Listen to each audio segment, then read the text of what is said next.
Today, my guest is Mark Podolsky. He's the Land Geek. He's also a returning guest back on episode number 81. We're going to talk with him about raw land, and we're going to find out how to make money in raw land, how to buy, sell, and cash flow. But first, a quick reminder, if you like the show, CREPN Radio, please let us know. You can do this. You can like, you can share, you can subscribe, and we'd love to hear from you if you want to send us a comment. Also, if you'd like to see how handsome our guests are, be sure to check out our YouTube channel, Commercial Real Estate Pro Network.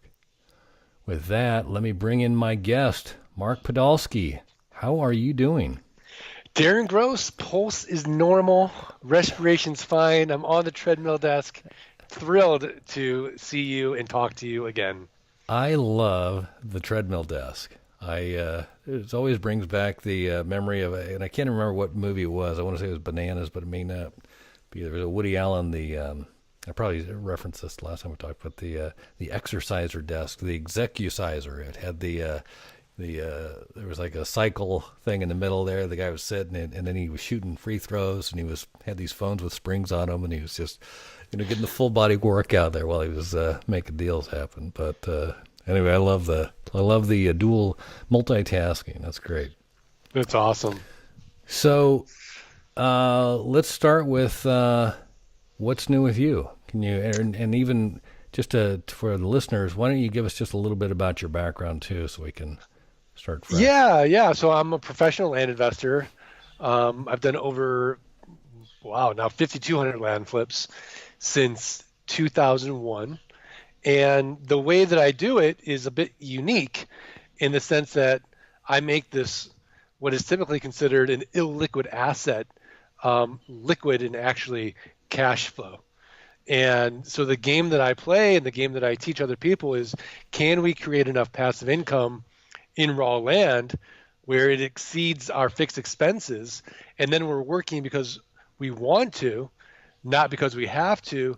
And then the beautiful thing about raw land for me, because I'm a super geeky guy, like Darren, I can't go to like a house and like start fixing stuff.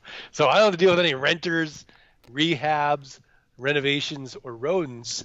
And so it's a unique niche. It's a non-competitive niche. It has a massive market, and I love it. Let's talk about that. The market. You said a massive market. How big is the raw land market? So there's 3,007 U.S. counties. There are billions of acres of land, and there are no hedge funds. There's no private equity groups. You're not going to go on the DIY network or HGTV and see me flip this land. It's like the before picture is land, the after picture is land, right, and they roll. So it's this sort of, very boring niche. When we think of raw land, we think of guys like Buffett or Ted Turner or Jeff Bezos that buy productive land. They buy farmland. And, they're happy clipping coupons at 8%. Where in our niche, our average return on investment is 300% on cash flips, but 800 to 1,000% on terms. So, Darren, if you want, I can walk you through the model step by step so you can do this yourself. You were reading my mind. Okay, so where do you live, Darren? Portland, Oregon. Oh, Portland, Oregon. Oh, man. There's some good land flips up here. Some really well, yeah, absolutely. It makes me think of Salt and Straw, and standing in line for that ice cream over there. Yeah, no. Every day I walk my dog past that, and you can smell it for a block. I mean, it gets you salivating. It's good stuff.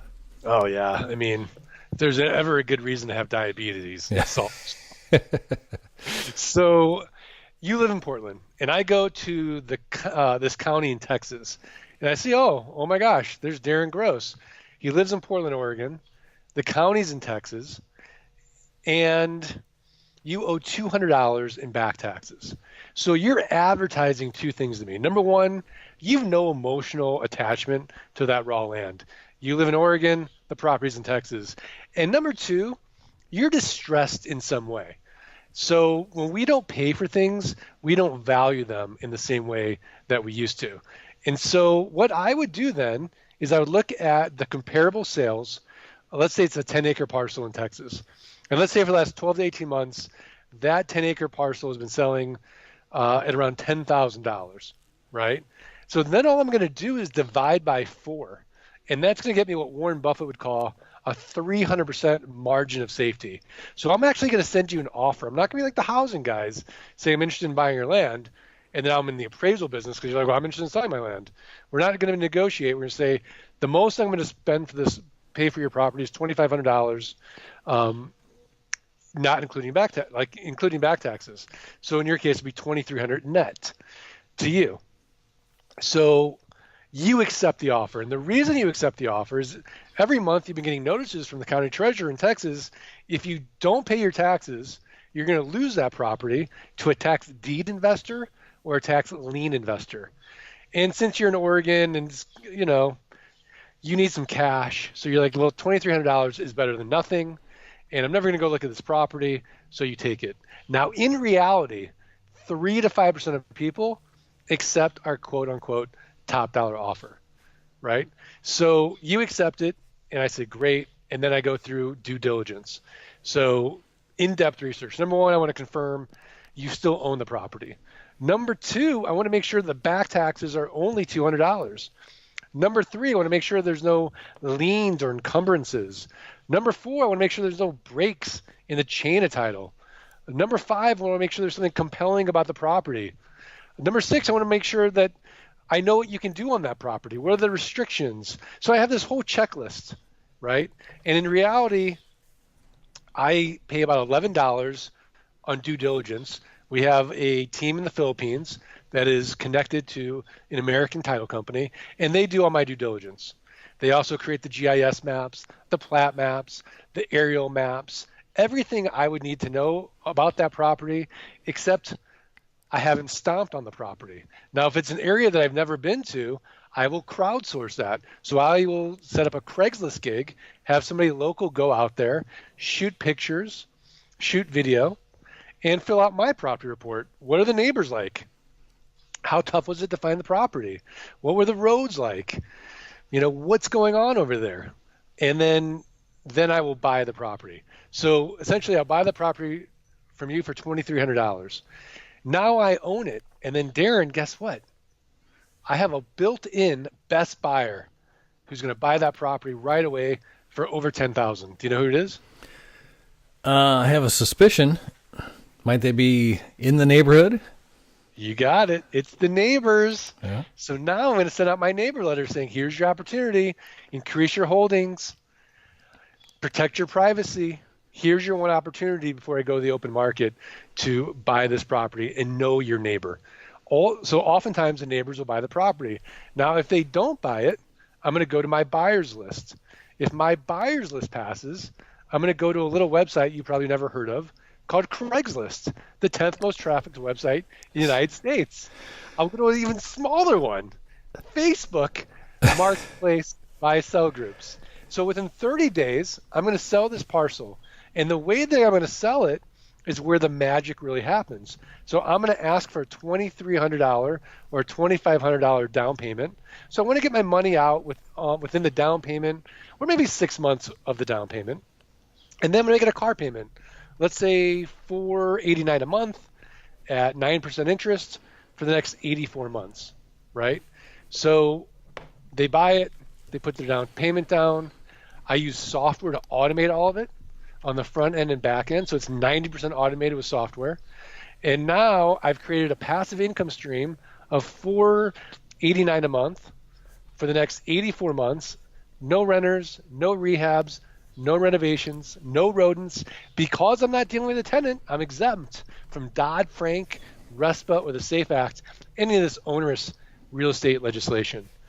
So that is the model. And then we just continue to do it again and again and again. And I use land contracts instead of using a deed of trust. So there's no cost of foreclosure on those rare cases. I have about a 4% default rate where the people stop making their payments on their property. Couple of questions. You mentioned in your due diligence compelling. What's a compelling reason to buy, or what would be a non-compelling reason, I guess, either way? So I've learned that there's a pig for every barn. right? I just want to know what is that barn? Which pig is that barn going to attract, right? Is there hiking? Is there biking? Can I, camp out there? What recreationally can I do out there? Am I near a lake, a stream, a river? Um, how deep is the water depth? Is it buildable, right? Is it potable? Will it perk? These types of things I want to know because I want to know what people are already currently doing out there. Why do the neighbors own that property, and what are they doing out there? That's what this person I'm going to be marketing that property to is also most likely going to do. So if it's an infill lot, well, that's really easy, right? Right. So say a 40-acre ranch, that might be a little bit more creative, and somebody might want to use their imagination. I mean, even property that is swampland, right? The highest and best use for swampland is you can grow shiitake mushrooms on it. So I'm going to focus on shiitake mushroom growers, but I want to know who it's going to attract. No, that's great. It's funny because I was thinking, is there any kind of an adverse way to advertise that? So, like the neighbor, they've got one kind of an operation going on. Is there any kind of a fear of missing out mentality that goes into that marketing? I would think that would be kind of a leverage. Yeah, absolutely. I mean, that's, we craft that letter to really stoke that emotionally in them that, here's your one opportunity. Don't miss out. No, that's great. And here's what's going to happen if you do miss out. Yeah, yeah, yeah. No, the mushroom farmers will move in. Exactly.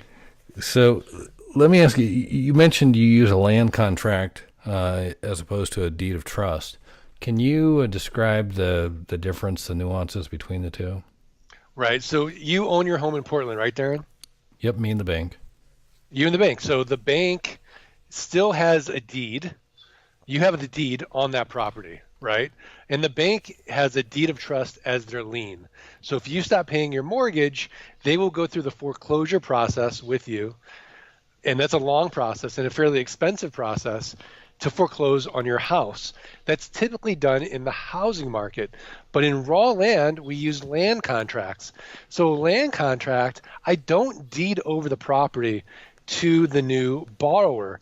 Essentially, with a land contract, there's a promissory note, a land sale contract, and a purchase sale agreement, all saying the same thing, which means that you make your payments, and in exchange, by the time you make your last payment, I will then deed that property to you free and clear of any liens or encumbrances, and I'll probably pay for your title insurance as well.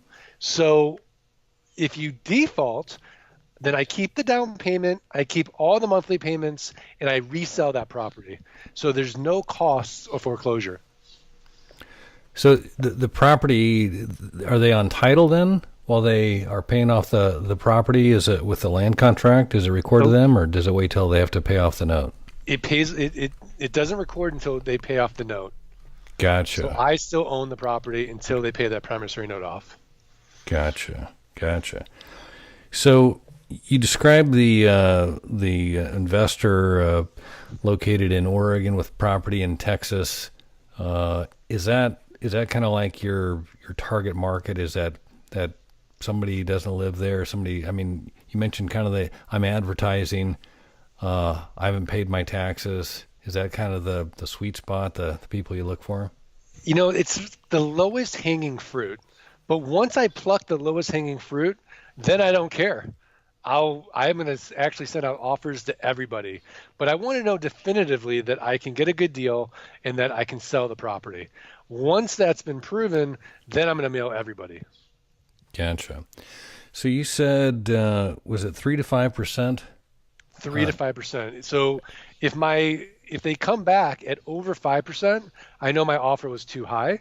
If they come back at under 3% of an accepted offer, my offer is probably too low and I need to up it.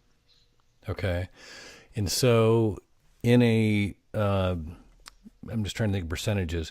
So how many, when you're mailing these out, how many to get one? I mean, is it 3? If they accept it, are you saying you send out 100, you get 3, you're going to win 3 times? I'm going to win 3 to 5 times. That seems pretty high. I mean, is that has it always been that, or have you had to work that to improve the numbers, or? It depends on the county. So some counties are a little bit tougher and a little bit more competitive. So let's take Florida. Florida is a great state because all of their lists are online.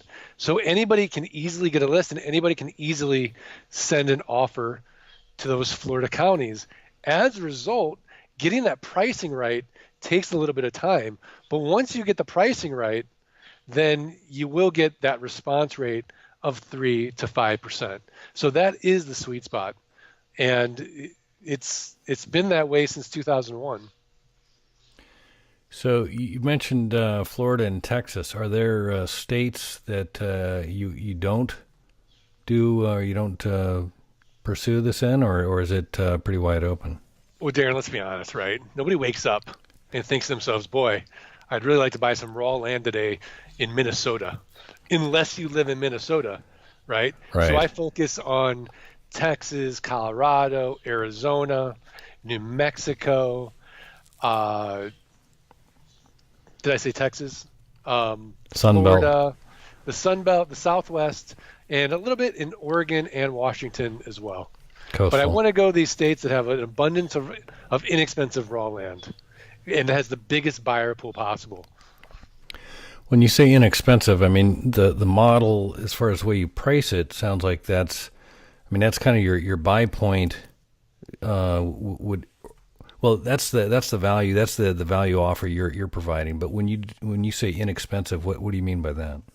Well, inexpensive is going to be, it's all relative, right? Right. But essentially, I mean, we've done deals where we bought property for $500, and we've paid millions of dollars for the property.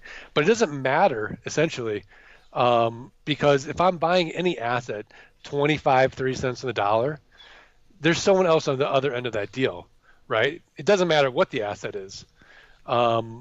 So that's really what we want to do, is buy right based on the comps. Now, if you're starting with very little capital, which is great to do in this business, then you can buy, like I've got guys who buy properties in New Mexico in a subdivision, $300 all day long. When I got started, I bought 10 half-acre parcels at a New Mexico auction for $300 each. I put them online, and they all sold for an average price of $1,200 each. So that's really how I got started. I have a buddy, Duran. He started with $800, and he's got a multi-million-dollar net worth today in raw land. So you don't need a lot of money. What you need to do is lock up the asset in some way. You'll always find the money. Gotcha. So you mentioned, 5,200 land deals you've done since 91, was that right? Or no, I'm sorry, since 2001. 2001. That was my brain there.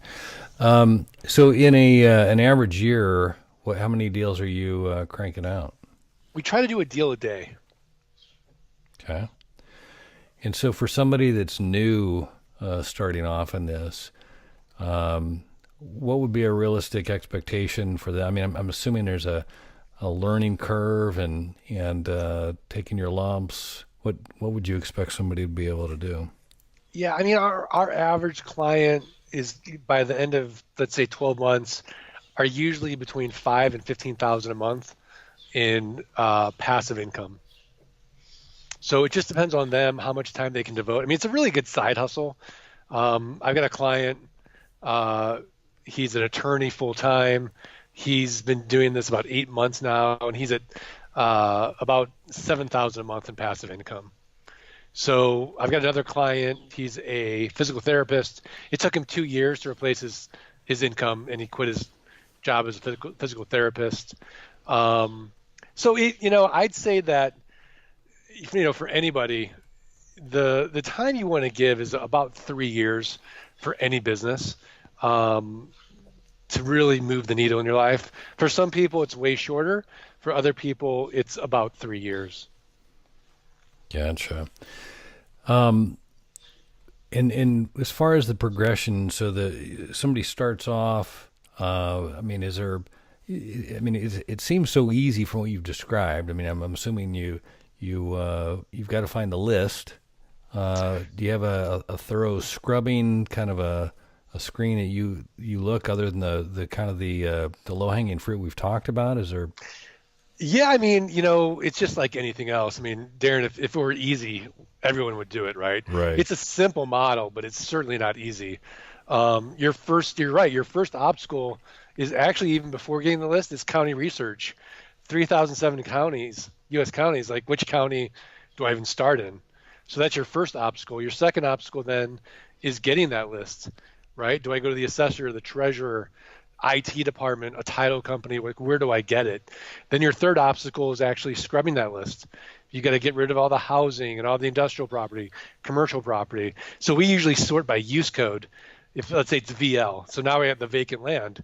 Then we're going to do another batch by APN number, so that I'm not sending off offers to someone with 5 acres the same as someone who has 40 acres, because that 40-acre person is going to send me back glitter in the mail. So, these are some of the details where, once we start getting the nitty gritty of the business, it's actual, like anything else, it's work. Now, the software that we use, it makes it much easier, because then you just upload that list into our software. We use a lob.com and an API so that our offers are automated. So we sort of live by this principle that we can always make more money, but we can't get more time. So anything that's going to save us time, we do. Gotcha. So the Bearland marketplace, do you see it? Does it fluctuate, like with interest rates and demand and supply kind of stuff? With like multifamilies, a lot of the people I talk with, do you see fluctuations in the marketplace? So we're on the long tail of real estate. So let's just say that commercial is the head, and then we got residential, right? And then, industrial, and then kind of down the line. Down the line is raw land. So, if we take 2008, for example, when everyone was, panicking and running for the hills and going through terrible pain, I didn't get hit till 2010. 2008 and 2009 weren't so bad. For me, it was 2010. So we lag the general real estate market. Okay, and when it hit, did it stop, or was it just more of kind of a people weren't selling, people weren't buying? What was the? Well, essentially what happened was we could buy all day long, but it was a little bit more difficult to sell. The real pain for me was the land notes, right? So for a lot of people, they couldn't keep making their payments. So, about 50% of that note portfolio is just like slowly dwindled away. Now, because there was no cost of foreclosure, we were able to resell that property, but my income took a hit. The company itself was profitable, but I had kind of gone through Parkinson's law of money myself. So as I kept making more money, I kept increasing my lifestyle, bigger cars, bigger houses, got 3 kids, Darren, nanny, Bigger kids, housekeeper, bigger kids, public school's not good enough, yeah. private school. So, 2010 comes around, I'm like, whoa, this is no fun. And so we had to pare down our lifestyle. Well, but the upside of that, if I'm tracking your model here, is that all of the assets, they were free and clear. You'd already collected the down payment, right? Yeah, I mean, so where a lot of my competitors went out of business during that time was because they over leveraged themselves, and I always bought free and clear. So I never used leverage, or very little leverage, actually. Gotcha. I shouldn't say, but very, very little. So in that instance, was your exit then? Were you again marketing to the neighbors at a new price, or what was your? Yeah, I mean, essentially, as the market continued to recover, prices just slowly crept up. For a while, from like say 2010 to 2013, we were pretty flat on pricing.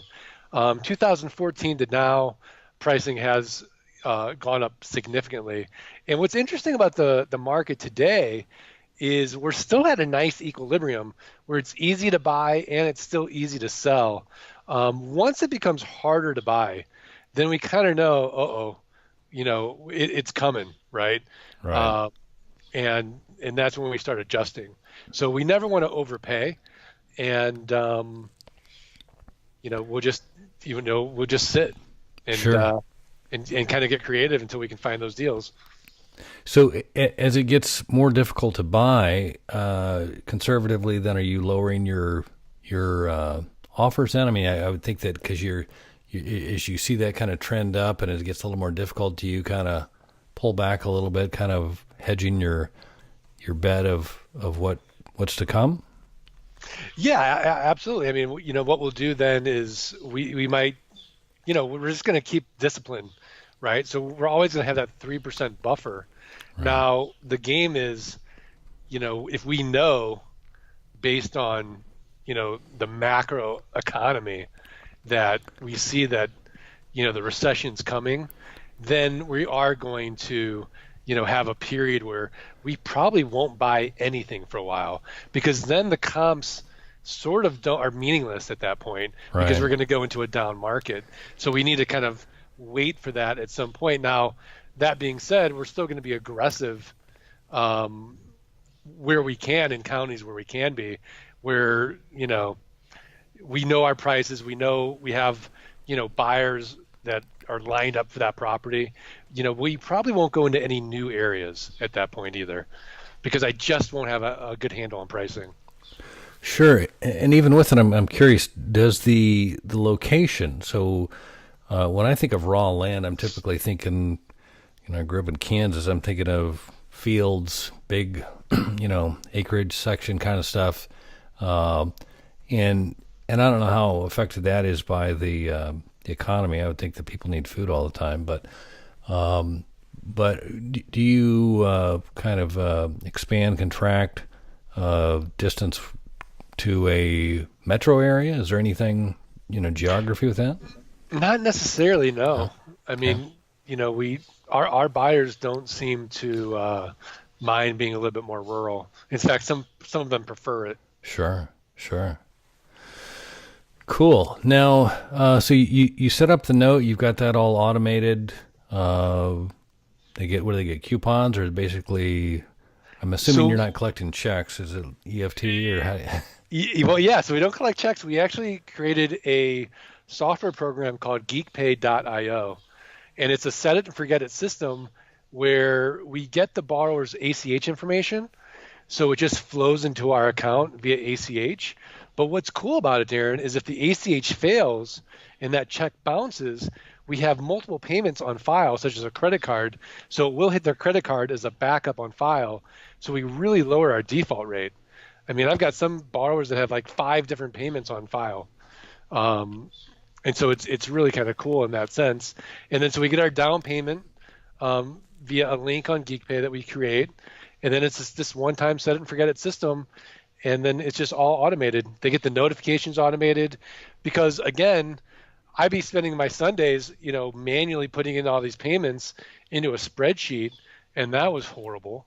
And Right. then I went to a professional note servicing collection company, and every time I would sell a piece of property, I'd get nickel and dimes on note collection fees, note setup fees. I had to send them the paperwork. That sucked. So I'm like, well, there's got to be a better way. So I just created it. Is that anything you offer as a service to people that Yeah, I do? do. If they go to the landgeek.com/geekpay, they can check it out. We have a manual service at $9 a month, and the automated service is $99 a month. It's the only software that actually makes you money, because we actually charge our borrowers a note collection fee, as well as the recording fee, or that recording fee, well, basically processing fee of one time $249 to set them all up. They don't know that it's all done by software. No, but I would think that anybody that's doing it, you've got to have some sort of record of it. I mean, when you go to do taxes, you've got a income, interest income versus principal, right? Do you kick that out as well, or? Yeah, there's journal entries. There's you can export all that out to your bookkeeper. So really, we thought of everything for it. Got it. Um, Looking down here on my questions I wanted to ask you.